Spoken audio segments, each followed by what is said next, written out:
be seated.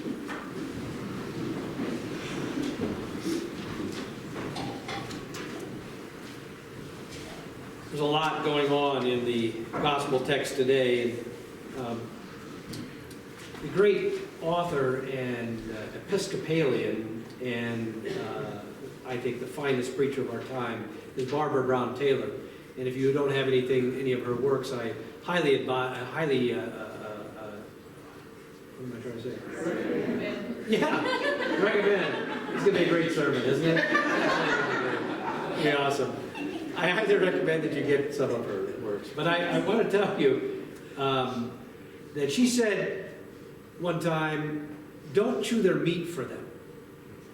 And I've tried to take that to heart. Don't chew their meat for them. And so today, I've carved it up a little bit, but I left a little bit of the chicken on the bone for you today. And I hope that the rest of the week you'll go out of here and you'll go, I wonder, what did that mean? How can I connect that with my own life? Okay? So today is the second half of Jesus' homecoming story. He goes home, and last week we heard about him going to the synagogue and preaching in the synagogue, teaching, and how they were amazed and upset. Today we get the second half of this story. Jesus stood on the precipice on the side of a cliff where he's about to be hurled off, presumably to his death, by the very people who raised him and nurtured him and knew him. These were his kinfolk and his community. Now the text doesn't say, and I have no way of knowing, but it seems very possible to me that they really were going to throw him off. You know, it sort of leaves it like, oh, he just goes back through the crowd. And whenever you hear this story read, or whenever you read it yourself, you're thinking, well, wait a minute, they just were about to throw him off. What happened? And it doesn't really say. It's kind of a mystery. So you might conclude, well, they weren't really going to throw him off. I don't think that's true. I think they were really going to throw him off the cliff. And somehow God intervened. All through the ages, since the very beginning, people have been mistreating and killing the prophets. That's why nobody wants the job, right? Do you ever notice in the Old Testament, whenever God calls a prophet, he's like, hey, I want you to be a prophet. And the poor old soul, whoever it is he's talking to, says, not me. I'm no good. I'd be a horrible prophet. Ask my brother. He'd be a great prophet. Or my sister, you know. See, I always say, I never want to be a prophet. I always want to be a preacher. You know why? Because preachers get raises and prophets get killed. That's the story of Scripture. So, please. So even though it says he passed through the midst of them and went on his way, I still think that there was a moment on that cliff when his life, his ministry, really God's whole crazy, scandalous plan to save us from ourselves by sacrificing himself, I think that whole deal was up for grabs that day. I think the whole deal was on the precipice with Jesus. And the outcome was, I think, unclear, because the people were really angry. And Jesus was unarmed, and the odds, I think, were about 100 to 1, it sounds like, that he would make it out of this. The text says, they led him to the brow of the hill on which their town was built, so that they might hurl him off the cliff.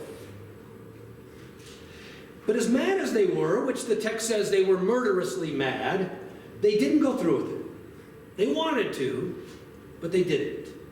And it doesn't really explain it. It just says at the end, he passed through the midst of them and went on his way, which was out into the greater world where even greater dangers await. I mean, the very next thing that happens to him in Luke's gospel is he gets confronted by a demon-possessed man. Right? No, thank you. My worst nightmare. I hope it would never happen. Right? But so he's really off and running as soon as he leaves here. The exorcisms and the healings and the teachings and the trials and all the rest. But before he gets to that, before he goes out into the world, he goes home.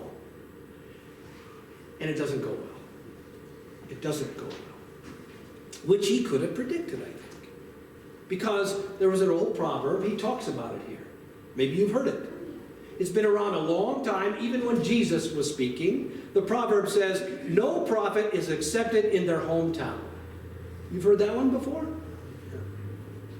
It happens today. A friend or a relative leaves town, has some success, comes home, and folks are what? A little suspicious, maybe? A little jealous, maybe? Resentful, a little bit? Anybody here remember Randy Meisner? Yeah, okay, right? So Randy Meisner was a Scottsbluff, I think graduated from Scottsbluff High School, but kind of was known as being around Mitchell, so he's a Valley guy, right? Grew up here, yeah? And he went on to become the co-founder of the Eagles. Everybody knows it. Anybody watch the CNN special last night? Oh my gosh, what a great show. Definitely watch it. It's called The 60s, but this was on the history of the Eagles Part 1. It was a great show. Randy's in it. So anyway, Randy goes off. Somebody tells me this week that when Randy would come home to visit after he got rich and famous, the word on the streets here was that, he never comes back anymore. He never plays concerts here. He thinks he's a little too good now. His hometown isn't good enough for him. He forgot us. That's what somebody told me. I wasn't here then. He thinks he's too good for us. We're the ones who knew him then. He owes us more than this. That's what this person told me. And this morning at 8 o'clock when I preached it, a guy was sitting right here. When I said, anybody remember Randy Meisner? He went, huh. He said, big deal. I said, that makes my point. Big deal. He owes us more than this. The same thing is, that's what happened to Jesus. He knew it would happen. He went home anyway. And sure enough, his people did what that proverb said that they would do. And Jesus knew what they were thinking. He tells them, you will say to me, do also in your hometown the things that we have heard you did at Capernaum. Think LA. Think Hollywood. This is the key to the whole text, this whole story. Do also here in your hometown the things that we have heard you did at Capernaum. We heard you're a pretty big deal over at Capernaum, right? We heard you going around doing a lot of stuff. Now you're back home. We know you. Do something for us. Give us a little special concert, right? Do some stuff. It sounds a little like jealousy, but it had to be more than jealousy. It wasn't just jealousy. People here were jealous about Randy. Maybe they resented Randy Meisner, but they never tried to throw him off the monument, did they? I don't think they did. Why are Jesus' kinfolk and community so infuriated with him? Did they think he was a little too full of himself? Was it because he claimed to be the Messiah? Well, I don't know, because that's the thing that gets him in a lot of trouble with the priests and the kings, the powerful people. But you'd think that his hometown would be pretty blown away.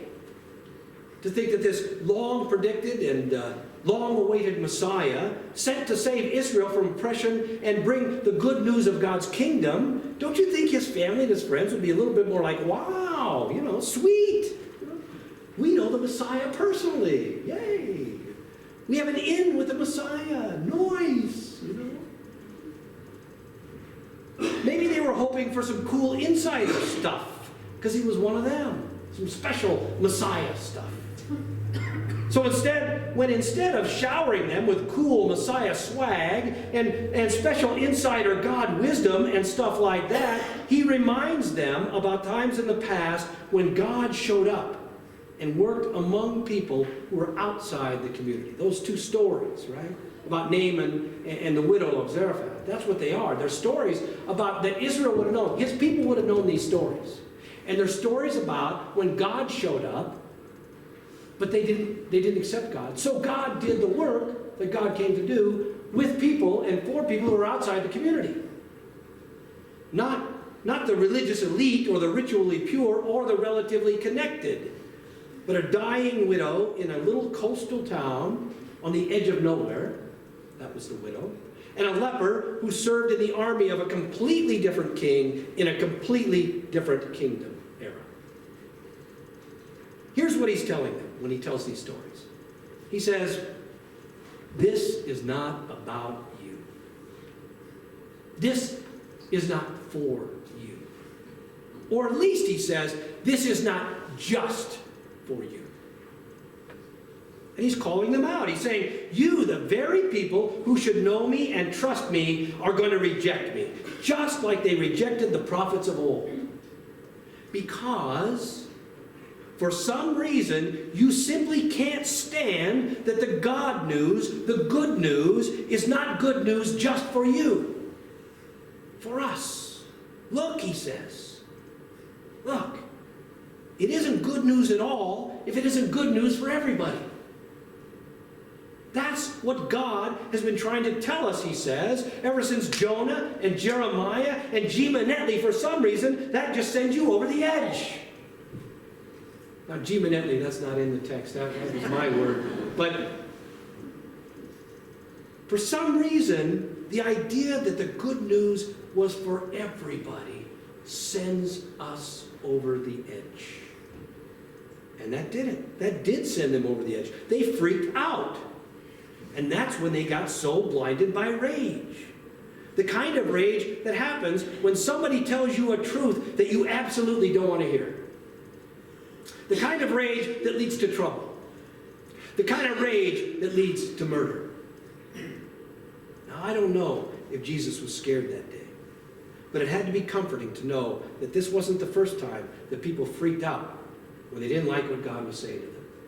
In fact, it was kind of a pattern. In fact, it's kind of a pattern today. Just look around the spiritual landscape. Look around the religious landscape. Look around the world. Tell me if I'm not right about this. It's a pattern.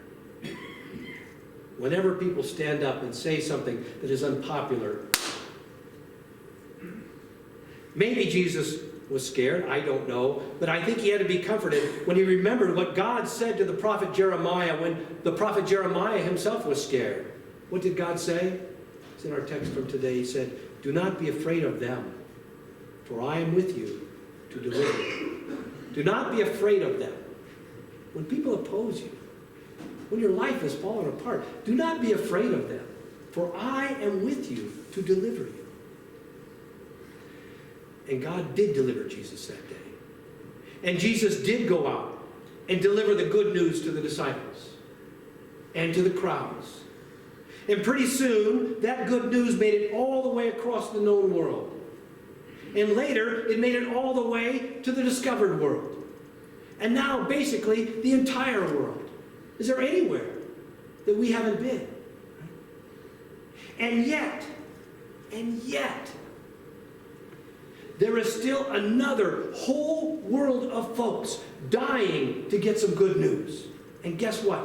Lots of them live and work and sleep and beg within a few steps of the very churches where we come and stand and revel in the good news every week. And here's the interesting thing. You know what we think about the good news? We think it's for us. We think it's just for us. And if anybody has the audacity to tell us otherwise, that our categories of us and them are wrong, that as the Apostle Paul himself said, in Christ there is no longer Jew or Greek, slave or free, us or them, in or out, have or have not, clean or unclean, if anybody dares to challenge us on any point of doctrine that we know to be true because we believe it to be true, because someone said it was revealed to us as absolute truth once and for all, never to change, if anybody tells us that the good news is anything except what we say it is, for who we say it is for, well, we know what to do with folks like that. To the monument.